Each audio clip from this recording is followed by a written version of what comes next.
Okay, it's very difficult to do anything when the country is in the situation in which it is right now. And I have been observing what has been going on in the country since morning. Like many of us who are interested in what's happening in the country. And quite frankly, it's very painful and very unfortunate to see what is going on in the country, because I don't think there's someone around who thinks we should be living like this every day.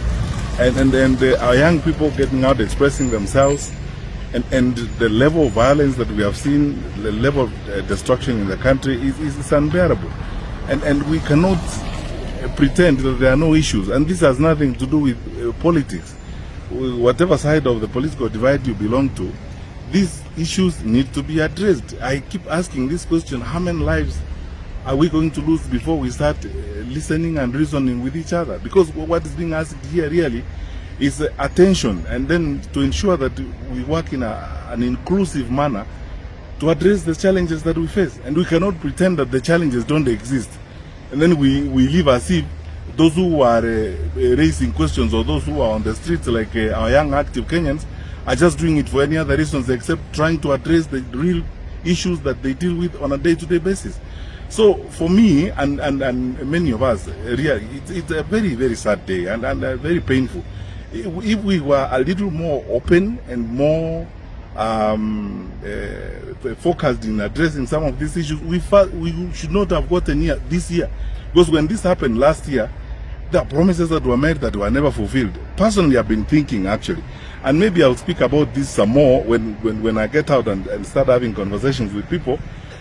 We needed an open public inquiry on some of these things, and on all things that are being raised, whether it's about unaccounted for deaths and so on. We need an open public inquiry on these matters so that issues can be resolved and can be addressed effectively and conclusively.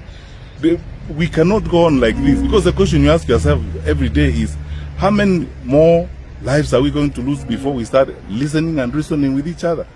And what else needs to happen before we get to a point where we forget about whether it's politics or whatever the issues are, and focus really on the questions that we are being asked at this particular time?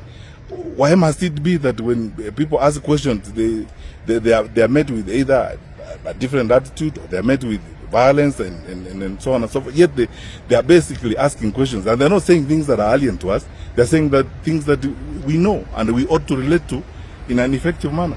So my view is, I've observed this for the bit that I could, and listened very carefully, tried to spend most of the time glued to screens, to YouTube, looking at what was going on.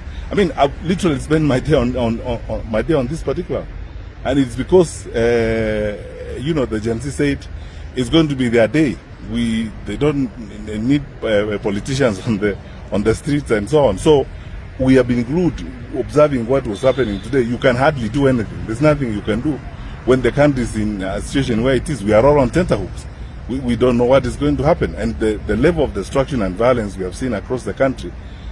Honestly, what is it going to take for us to listen, for our leaders to get to a point where they say, let us listen and reason with each other?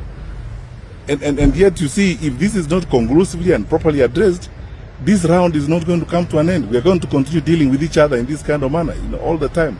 I believe that there must come a time in the life of a country when nothing matters but the country. Nothing matters but the stability of the country. Nothing matters but the stability and the satisfaction of the people of that particular country. And for Kenya, for us now, that is the time. Let's for once focus on the issues that these young Kenyans are raising. I mean, approximately, when you look at the statistics, probably about 7 out of 10 Kenyans you talk to are between the age 0 and 35. Now, the 3 out of 7 who are 35 and above, we cannot fail to listen to the bulk of our population and focus on the welfare and the interests of the bulk of our population. And the questions they're asking are not about things that are alien. They're about things that are with us. So let's forget about many of these things and focus on the solutions that we need to deal with to the challenges we have. These questions I've asked about inclusion, the questions I've asked about what needs to be done in employment, how to handle education, because most of these frustrations, it's true, as some parent was telling me, some of our children are genuinely traumatized. If you have been in university for 2 years or 3 years, you cannot do an exam because you don't have money and so on. What do we expect them to do?